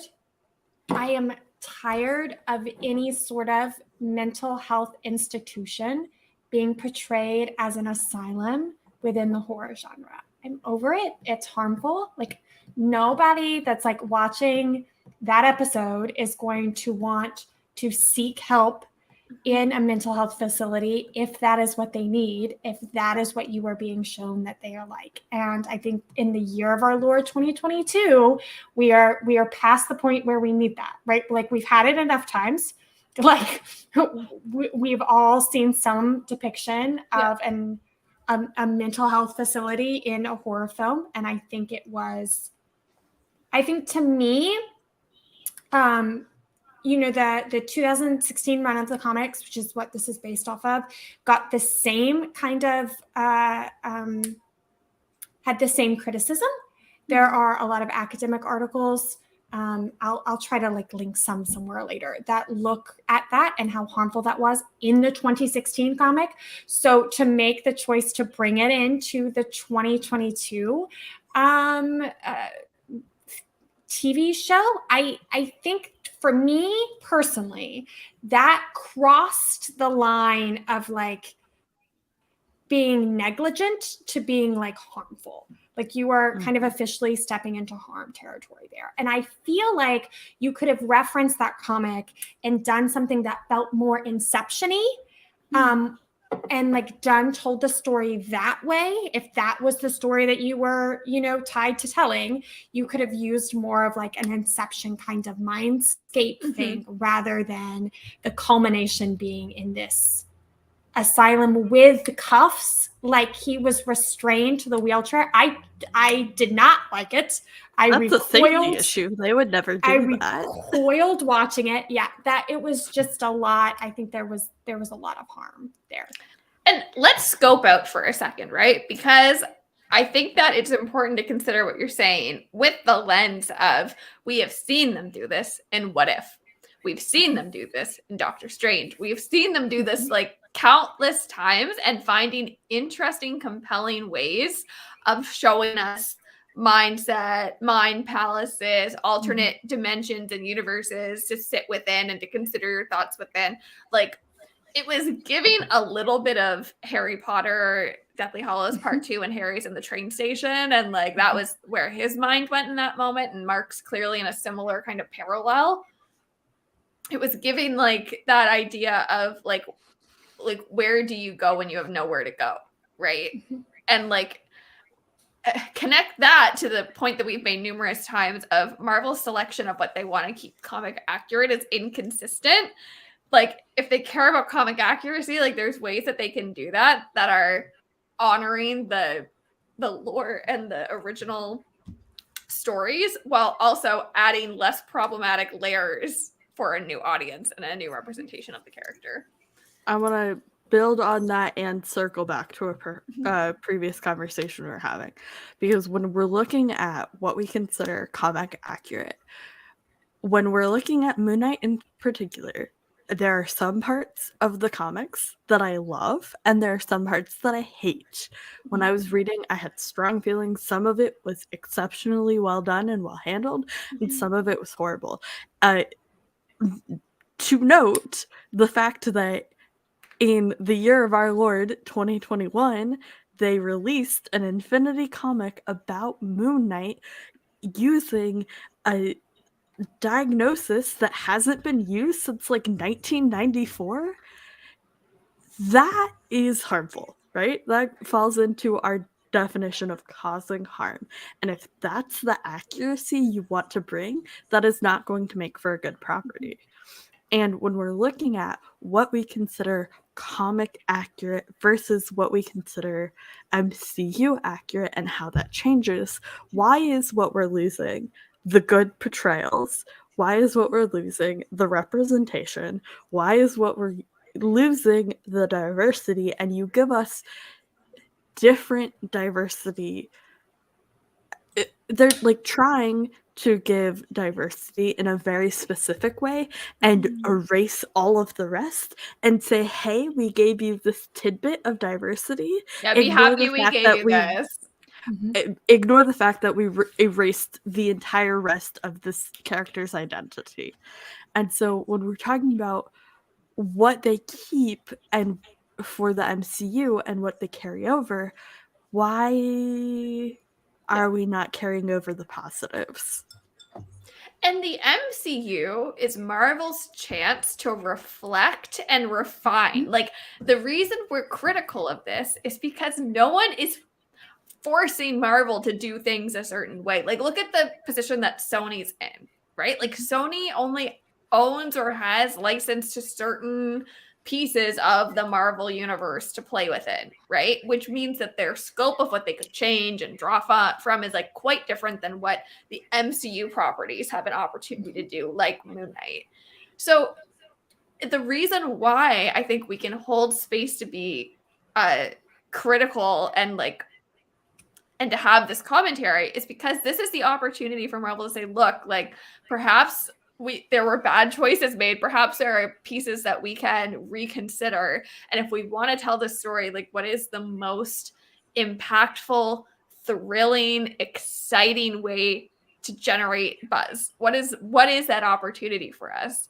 And to choose the harmful tropes, like, is a failure, like on the institution itself. This is their chance to change canon because we've seen it in the comics, right? Alexis has talked about this at length of every time they go to introduce a new character, like the year before, their character in the comics is going to change to reflect what we're going to see on the screen. This is their opportunity. Every time they put out a project with a character in the TV realm, in the movie realm, that's their chance to completely change how we view that character. And when they're not taking advantage of it, that is when we have to call them out and be critical about that, because this is their opportunity to do better. They can't say, we'll fix it in the next story. This was your chance to fix it. And I will posit that more people consume the MCU than read the comics. So to me, this is really like you were setting up the standard for what this character is for a large amount of people. And you have so much source material to look at and to choose from and to choose what you want to update. I was flipping back through Moon Knight comics this week, and there are more than one run that refer to him by the wrong diagnosis, right? Not even the outdated one, but that refer to him as a paranoid schizophrenic rather than somebody with DID, which are two very different diagnoses. Very different diagnoses. Very different. So you're looking at all that material and you're creating a new standard for a lot of people. And this was the standard that you chose to go with. So. And think about what happens when Marvel does representation right. Like this week, there was a story that came out that Marvel's receiving like an award for how wonderful their representation of the deaf community is. Like, that's not my words. That was the headline, and that's what they're being awarded for. And like people are now doing commentary around, like the storytelling of deaf characters in the MCU is worthy of high praise. And it brings me. Well, we've done like every single episode. If you're new to our show and you don't know, if you watch every episode from the Hawkeye series, the Hawkeye after parties that we did, you will hear Sly specifically do the emotional labor of teaching us and speaking to the MCU community around what is harmful and what can be better. And it's not just related to that show. Go ahead. Yeah, please. If we have major MCU creators calling Clint Barton a win for depth representation, you're doing the wrong thing. You're not succeeding in representing. If the major takeaway is that Clint Barton is good representation, you are failing. And I don't want to like speak for you here, but I think I'm Please. remembering you. No, I know you say your own perspective better than anyone ever could. But I do want to quote back what I believe you said during the Hawkeye after party, which was, or maybe you just said it in our group chat at one point. This point around like we shouldn't applaud representation for attempting to be representative. Like that's not. We can't just say like thank you for giving us deaf Clint finally. Like that's not where the bar should be. The bar should be like, who are you consulting? Who is behind the camera? Like, do you have deaf people in all aspects of production helping tell this story? Like, let's raise the bar of what representation means in media and not just leave it at, wow, Clint's deaf after years of erasing that aspect of his personality. Like, let's justify it in a different way than the comics ever had and applaud it. The comics, which also occasionally forget that he's deaf. There have been several comic book runs that just portray Clint Barton as a completely like hearing human being. Just quickly before we continue, is there anything else specific to this episode of Moon Knight that we want to talk about, or can our viewers who are not wanting spoilers come back? I think the last point is, why is there no Bast? We need more cats. Yeah. More cats. Let me just check my notes to make sure there's. I did have something to say, but it's kind of dicey. Okay, we're going to do 10 more minutes of Moon Knight commentary, folks. So if you don't want spoilers, come back in 10 minutes, and then we'll be all yours. Okay, Alexis, go for it. I, from the beginning, have had an issue with this whole mirror situation, right? Like where we're speaking with alters in reflections, because that's not how it works. And I think that it kind of sets up this like, I don't know, very like harmful and twisted understanding of that. And I think if you would have told the story non-linearly and given Oscar Isaac some more space, he could have convinced me that he was dissociating and switching without me needing the mirror there at all, without me needing any reflective surface. And one of the things that for me, I saw a lot on TikTok this week were creators kind of doing these comedic takes of talking to different personalities of themselves in the mirror, and it hurt me because that's just it's almost running the line of like poking fun at a disorder that someone is living with. And it's also showing just like a misunderstanding of what alters are and how protective trauma works and just like that whole thing. And I felt like that, to see that representation in social media because of what is being represented on the show, was just kind of proof of why positive representation and good representation matters. Because now that is the narrative that is going to be put forth on TikTok for, millions of people. I do think it's important to point out that there were also some really funny, not toxic, not harmful TikToks that were going around about the relationship between Marc and Steven. So it's not that it's impossible to create commentary and like commentary about these characters and their relationship to one another and to Layla and the people around them. Like, that's not the problem. You can, and like, I think it also is funny and like it should be applauded to or should be recognized that there is great takes going around about the differences between Marc and Steven, and like particularly how they talk to Layla and like how awkward Steven is, and like their differences in knowledge about like Egyptian culture. Like there is so many things that you can say and do commentary and be trendy with like the trending sounds and effects and whatever, that do that relationship justice and help like spur fandom forward and how we think about the character. But I think to your point, Alexis, like, where is the line drawn around doing that relationship justice and in a positive way? And then when does it become harmful, stereotypical, and not great? And I know there have been a lot of people in one of our Instagram group chats that have been like, this is my video idea. What do we think about it? And like, people have talked it out and decided like, yes, I feel like this is positive, or like, no, right? Where people have been like, no, I don't, like, I just want feedback from a community that may understand this better than I do before I go and put this narrative out in the world. And I think that is really powerful. I think that kind of commentary with other creators and like thinking before you post something or thinking before you talk about something that you may not understand is really important. And not hopping on something just because you know it's going to do well in the algorithm. Like that, to go back to that earlier your point, earlier like point, critical thinking, I think, is missing sometimes.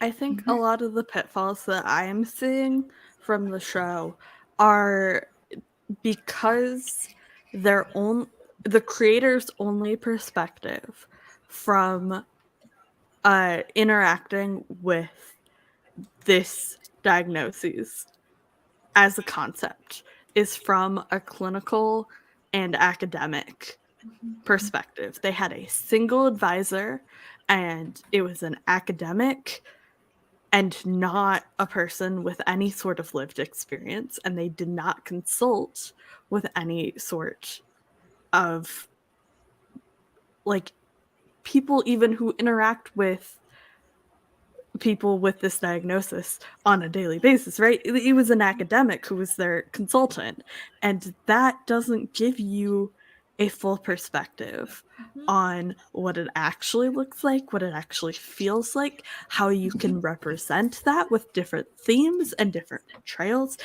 with the medium you are working in. You have so many opportunities to tell an interesting, compelling storyline that represents a group of people that are never represented in this way.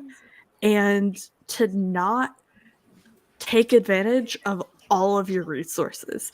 You have so much money at your disposal, Marvel. You can talk to 1 million people. You can do surveys, you can do research. Like, you can talk to the people who are doing surveys and research. Like, and you can interact with these people at a human level. It's carelessness, and it's selective, intentional ignorance, right? They're saying that we know we can't perfectly portray this disorder, this diagnosis, right? They put that out there. There's no way we could possibly give a 100% accurate portrayal. Correct. But that doesn't dismiss you from the responsibility of trying. Making an attempt to tell one perspective on this is what's important. Because you can't represent everybody. You can't ever represent everybody in a community with one character's portrayal, but you can represent a vast majority of them. You can tell a story that is relatable to a lot of people. And I saw a couple people on TikTok with DID talking about how they felt represented in certain aspects, and they just could have done so much more. And I tried to give them grace for the first 4 episodes, right? I tried to say, we'll see how it develops. But at this point, I feel like you can confidently say that they're not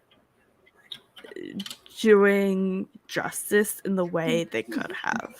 And that comes specifically from the lack of interactions with people who fundamentally understand what getting a diagnosis like DID means, right? And any dissociative disorder in general. Like, this could be so representative for so many people. And they just had one consultant who was an academic, a professional in the field, but it was not a person who is involved in this community or has received this diagnosis. And it shows. It really shows. And like, that's harmful. Let's say that again. Like, that cannot be like stated enough. I also want to just add, as we get to the end of our 10 minutes and people start coming back, I want to add again the context that, like, we are fans of the MCU. Like, we do this show because we love these properties. We love these characters. We care about their narratives and what they add and what they represent and what they show people they can be and what they're capable of, right? And that's why the bar is where it is, and it's lower than it should be. And Marvel has never, ever, ever been cutting edge in terms of being representative. I would also argue Marvel never set out to be perfect representation. Like, look at their very first property in Tony Stark, right? Like, Marvel never set out to do representative storytelling well. But that's the position they find themselves in headed into phase 4. And yes, they're still backtracking. Yes, they're still trying to correct some wrongs and, bring in new characters to show that they can do storytelling in a different way. And yes, it's an adjustment for viewers that are used to one style of storytelling from them. But that doesn't take away from the fact that we are in this moment. Like, this is where we are, Marvel. Like, we are fans asking for the bar to be higher, asking you to do your due diligence if you're going to tell these stories. So if you're going to tell these stories and you're still going to leave the bar that low, like, you deserve to be called out by the people that care the most, because we want to see the representation that the communities that see themselves in your property deserve, right? And there are times that they have showed me that they can do it. I think that's what frustrates me so much with this show. Like, you give me Xialing, and now you're going to turn around and give me Layla.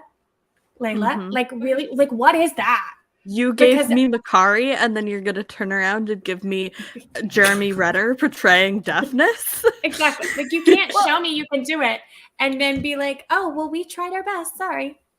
Look at the properties where the representation behind the camera was considered as much as the representation in front of the camera. And it's not to say these properties were completely perfect and that we speak for the communities that saw themselves represented in these films. But look at Shang-Chi and look at Black Panther and look at the positive impact that was had on the Black community and on Asian communities seeing themselves represented in those properties, with the amount of care that went into who was in the production team and who was helping tell that story from every angle.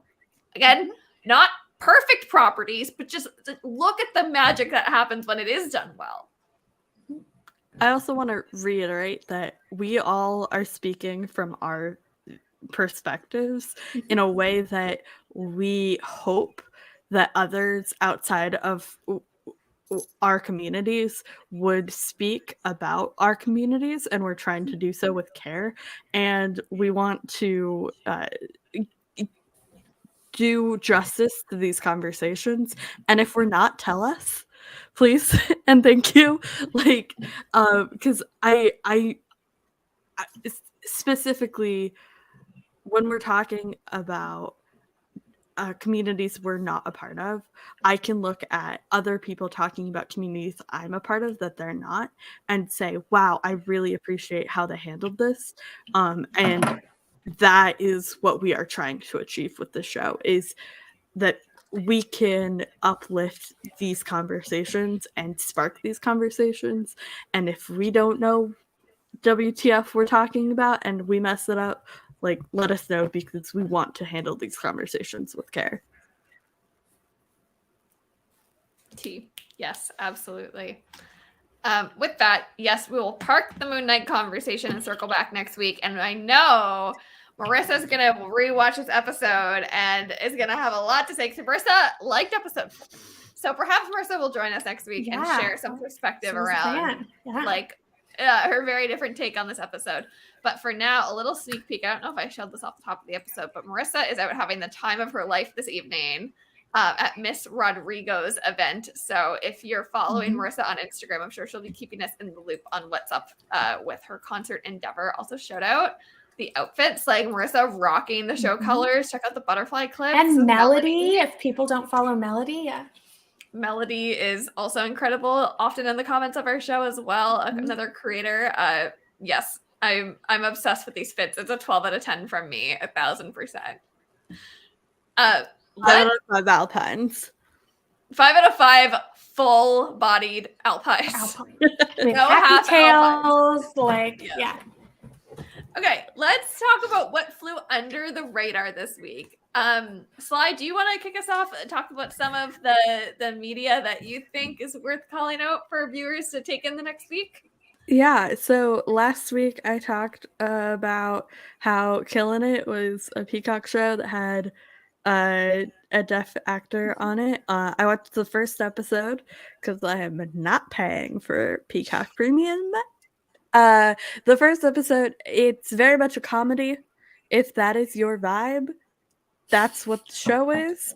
I knew that going in. I know that's not generally my vibe, but the deaf actor was great. No notes there. I'm interested to see what the rest of that storyline would be. So if you check it out, let me know. I want to know all your thoughts on it. But yeah, so that was my follow-up to Killing It. And you also have a note here. Yeah. I want to address the second half later. So somebody else go next.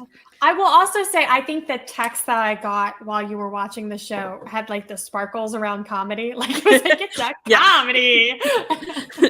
It's very much a comedy. Yeah, I read it in my head, like, for those of you who have seen Something Rotten, like, I read it in my head as like, it's a musical, but like, it's a comedy. That's so funny. I love it. Alexis, would you like to share some of what flew under the radar for you? Yes, I am a big documentary person. I'm a problem, I know. And there were that is never a problem. You're not a problem. You're not a problem. But there were two that I consumed this week. One is older, one is kind of current. So I watched White Hot, the rise and fall of Abercrombie and Fitch, which is the Abercrombie and Fitch documentary. And it felt like a pretty, like, I don't know, like standard doc to me. Like, I would probably give it an 8 out of 10, but I feel like for what we do and what the viewers of our shows find interesting, that it's a really fascinating documentary, because what it's really looking at is the culture and development of aesthetic brands and how that hasn't really always been a part of our culture until really the early aughts, when you started getting stores like PacSun that were intentionally cultivating this beach aesthetic, and Hot Topic, which was intentionally cultivating this weird emo punk aesthetic, but not really. And like Abercrombie and Fitch, who was really, really intentionally cultivating what I like to call the Nate Archibald aesthetic, but what the doc man after my own heart. Sorry, he's not a great character. I love a Gossip Girl reference. What the doc referred to as like classic white preppy, masculinity. So the main plot is that they are racist and they got in trouble for it a lot and didn't do anything about it.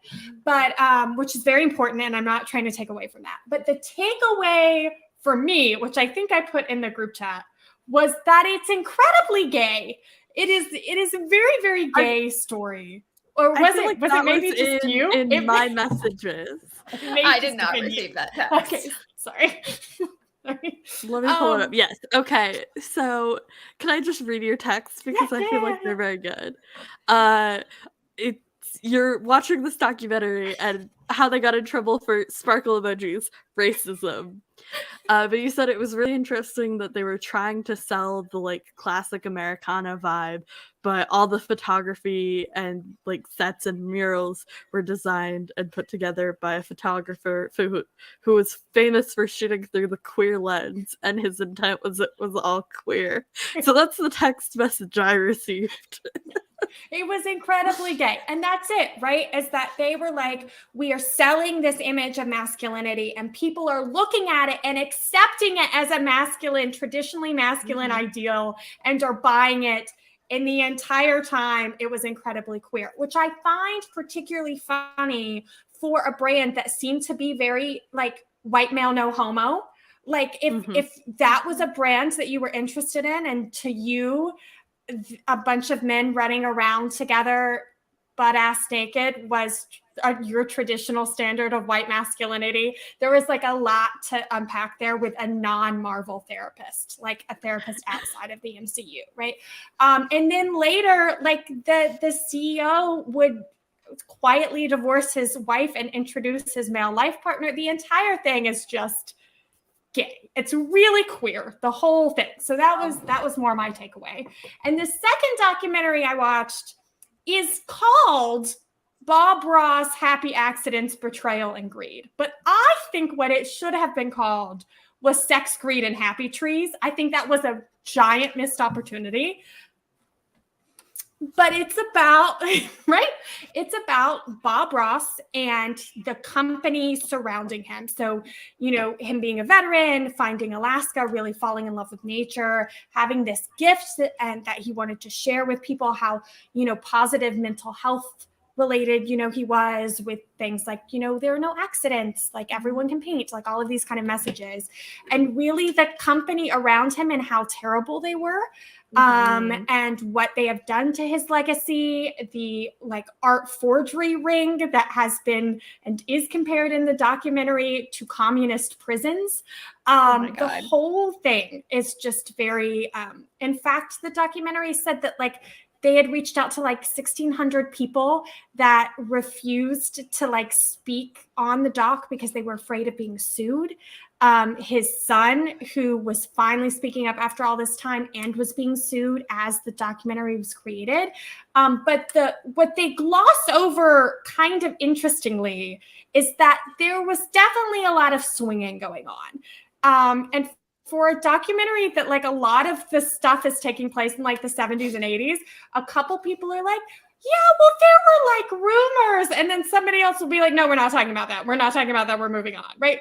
The Bob Ross and his wife and son were actually living with the couple that like created the company. One husband and like the husband of one couple and the wife of the other were like staying together, working on one aspect of the company. And then the other pair were staying together and working on the other.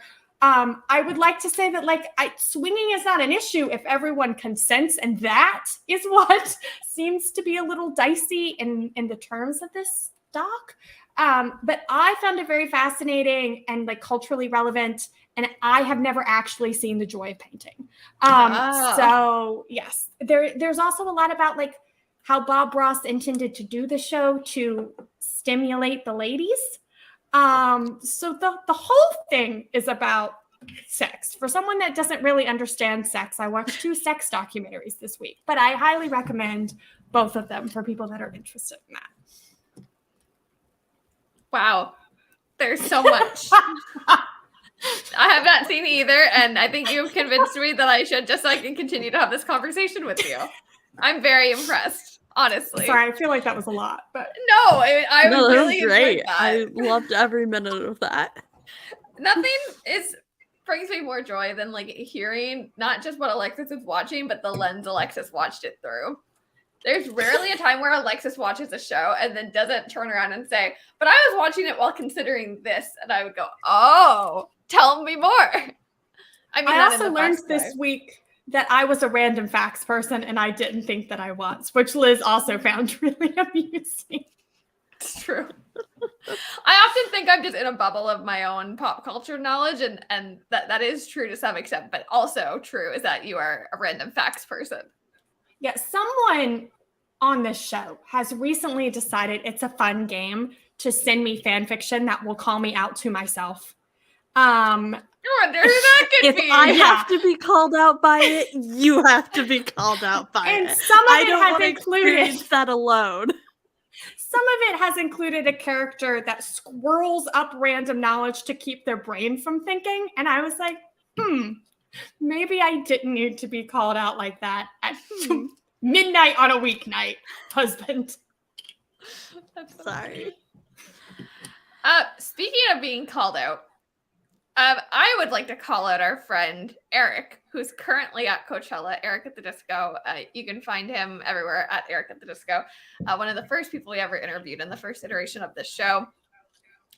He is living his best life at Coachella this weekend, and I'm so here for it. He saw Harry last night. But this brings me to my Under the Radar segment, which is he's also going to be seeing The Weeknd perform on Sunday night, the Sunday night headliner. Why is this significant? Well, Liz has about 12 hours worth of rants, which I will condense into about 20 seconds. The Weeknd is Canadian. He's one of the best and biggest exports in Canadian pop music that we've had since, like, Call Me Maybe by Carly Rae Jepsen. And I'm jealous I'm not there. But you can watch the Coachella live stream on Sunday night, where you can watch The Weeknd perform. I, to this day, am a believer that the only people that respect The Weeknd are Eric and I. If you watch our interview from last year, we talk extensively about how much we love The Weeknd. So I'm very excited to see Eric's stories from the concert. But also, if you like The Weeknd, I will certainly be posting commentary on my Instagram on Monday after I watch set about how wonderful he is. So that's my Under the Radar, but it's like also coming up because you can watch his set tomorrow, and then we can all talk about it on Instagram. A very different vibe from what Alexis was watching this week. I was just reminded about how wonderful it is when Canadian musicians do well. Love that for you. And there's a lot more I could say that I'm now going to bite my tongue about because this is not a show to talk about Liz's predictions for Canadian pop music trends over the next decade. Yes, it is. Not with 15 minutes left of the show. That might be like a special that we do. Here's a question I want to ask the viewers. This goes back to the last point that was made about calling out fan fiction. If you don't know, now you know. There is a game called Frantic Fanfic. Looks like so. Oh, we don't give free advertisements on this show. So let me just zoom in real quick so you can't see that. The game called Frantic Fanfic. A lot of streamers use it. It's where you and your friends team up to write some fan fiction in a time limit. My question to the viewers of this show is, would you be interested in watching the four of us attempt to play this game sometime?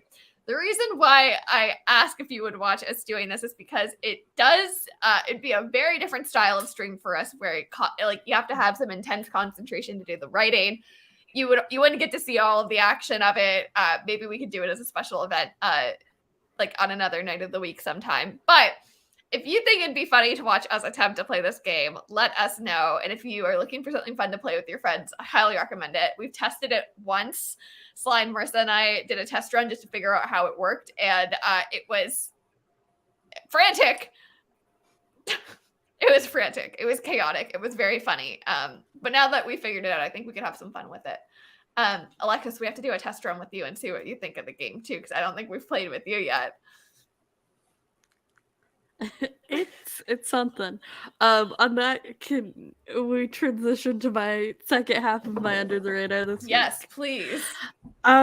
So we talk a lot on the show about the types of stories we enjoy.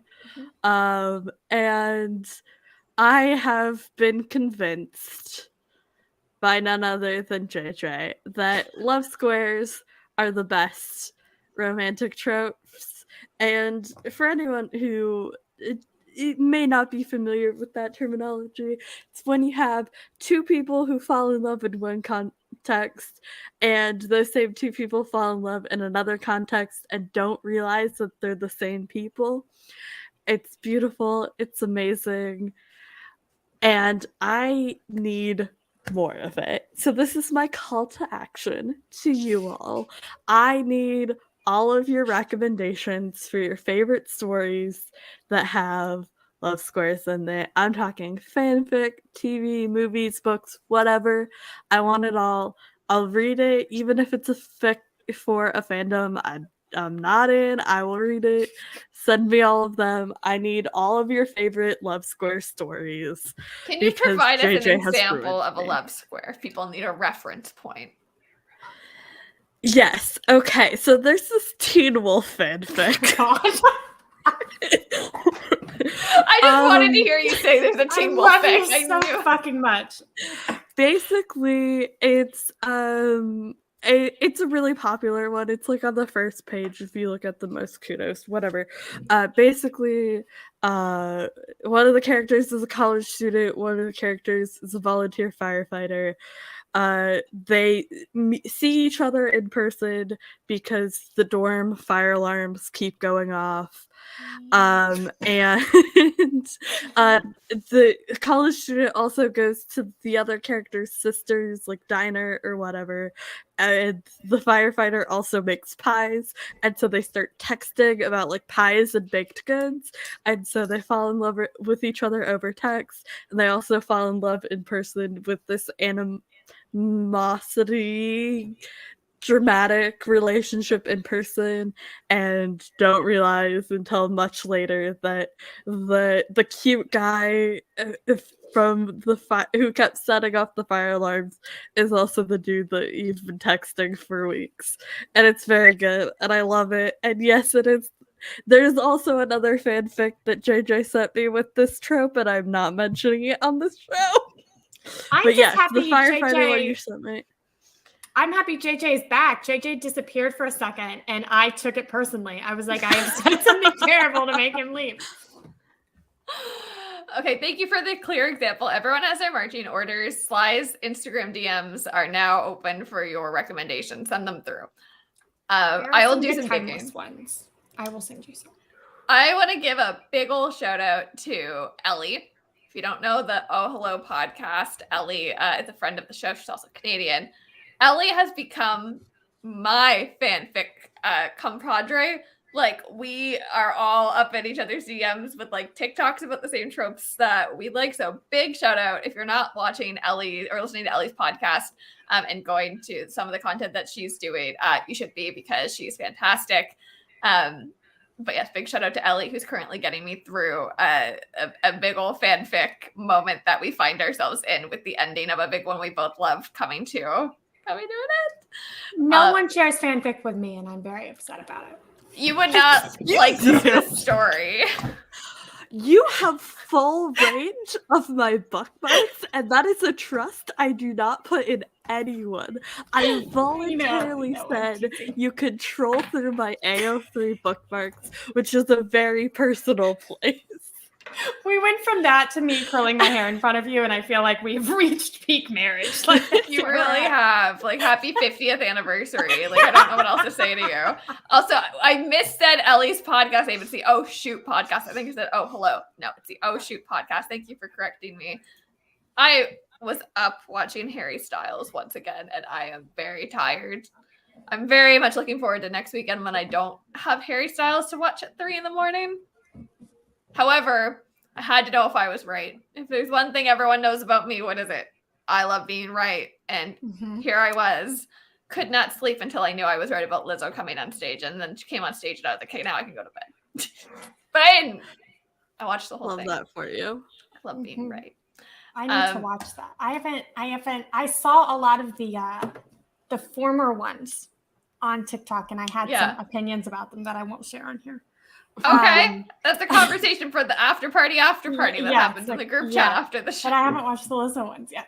I'll send them all to We you. also have a lovely after party with one JJ, which I don't know if it's happening this week because JJ's at a wedding, but I'm Is gonna that shout why it out JJ anyways. tuning into the show from a wedding reception? Because that's honestly iconic. I swear, we are building the best community on the internet Really here. are. Like, I am obsessed with the people that come watch every week. I also want to let y'all know that, like, I know we're going through this Moon Knight moment right now. Okay, we have a lot to say, and we're really like grilling Marvel about representation, but we have some big, bright silver linings that are coming up that I think is worth calling out.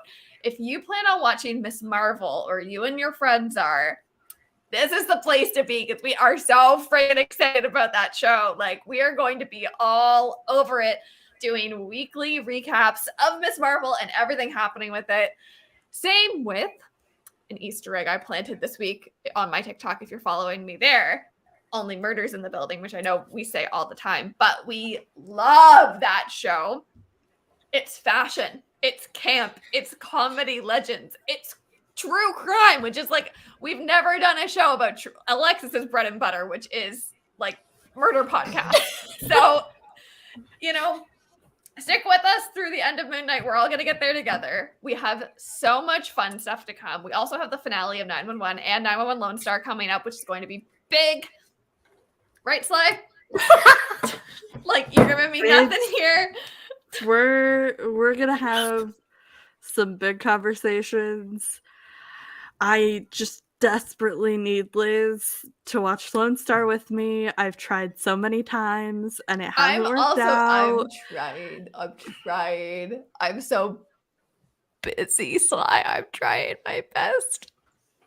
Here I'm I just am saying, freaking you out were about not watching offended. things fast enough, and Liz is taking her sweet time. I had to turn You were on Is It offended Cake? that people weren't Okay. watching with you, but every time people offer to watch with you, you're not there. So, like, whose fault is it really? Is the real question. Listen, I was so mentally drained last night that the most hard-hitting show I could watch was Is It Cake? The only other show I'm watching is reruns of it's the show that Ken Jeong hosts. I Can See Your Voice. Anyone know that show on Fox? Elizabeth. And it's like, you have to pick like which of the singers lip syncing can actually sing or not. We watch that all the time, even the episodes we've already seen, because that's all I have the capacity for. It's like these silly little game shows. I want to give 911 and 911 Lone Star the respect they deserve from me. Is that why you always switch which one is which? Yeah, absolutely. Anyway, to go back to the point, we have so much that we're planning and that we're so excited about. We love grilling the media we love about representation, and we want things to be better. And we also are so excited to celebrate media that does some things well. So you have so much to look forward to. Some more big positive conversations coming, and not just ripping Marvel shreds for poor representation and things I'm pointed about. And with that, let's sign off for the evening. You can find me everywhere at Producer Liz. More PR predictions, pop culture, and particularly spicy feminist takes coming to you over the next week. If you did not follow the videos that I was putting out this week, I'm really letting loose with some of my feminist hot takes, and there's only more to come. So come hang out with me. And if you're watching Coachella, I'll be recapping on my Instagram stories on Monday as well. Sly? You can find me yelling about 911 and 911 Lone Star every week on Thursday nights on TikTok Live. You can find me yelling about video games on Point in Progress. The Point in Progress podcast records on Friday nights and is also on YouTube and any audio platform of your choice. And you can find me yelling about non-MCU, for now, Marvel movies on MC University, which is hosted via Point in Progress, and that is bi-monthly, so every other week. We got new episodes coming out. The next episode will be Spider-Man 3. We're getting so close to me coming on the show to talk about Andrew Garfield. I can't wait. I'm so excited to talk about Andrew Garfield, Gwen Stacy, Emma Stone. Can't wait. It's gonna be Not great. to make it about me, it's your show, but I'm a little bit. No, I excited can't wait for you enjoy to be it. on there. I will say the Ghostwriter episode was really good this week. We have a pretty strong run of guests coming up here that we just kicked off, so I'm very excited.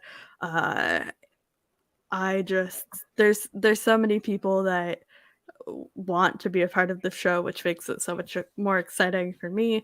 Of course, all of our lovely friends and mutuals, if there's an episode of, or like a movie from the non-MCU Marvel movies that you want to yell about, let me know. Let's see if we can pencil you in, because it's a fun show. We have a great time.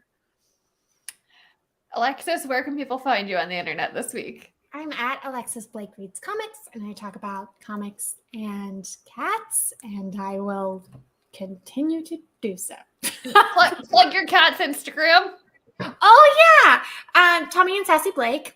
My kittens have their own Instagram. We're gonna take another stroller walk tomorrow, and those My are favorite moment of the week is these stroller walk fascinating. recaps. Yes. So that'll be on there. Right now, Tommy is playing with our ghost cat Dust Bunny. It's getting a little wild, but we may catch some of that later too. Okay, lots to look forward to. And you can find Marissa at Miss Abobissa everywhere on the internet. She's posting about her Olivia Rodrigo adventure this evening on her stories, and she'll have more to come. She's also celebrating 1 year of Bucky with the Cake. So make sure you go wish Marissa a happy 1 year of Bucky with the Cake. You know, this is like her birthday, but better. This is her favorite thing in the world. So make sure you're also showing Marissa some love, and she'll be back next week to share more with us. We're going to say goodnight to TikTok first. Good night, TikTok. And as I end the stream over here, I want to remind everyone watching on YouTube and Twitch to make sure you're subscribed. Make sure that if you want to turn on notifications, you're hitting the bell to do so.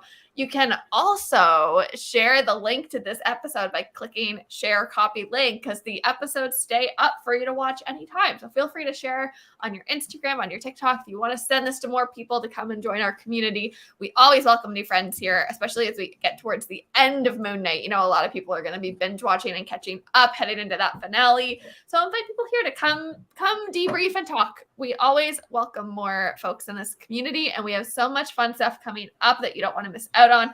And of course, if you're filling out your bingo card this evening, make sure to post it on stories and tag us, because our big twist with the bingo cards is going to start very soon. You don't want to miss it. And more info will be coming about that in the coming weeks. But for now, we will say good night. Enjoy your week, and get ready to pull up a seat with us next week, because it's going to be even louder with Marissa back. Good night, everyone.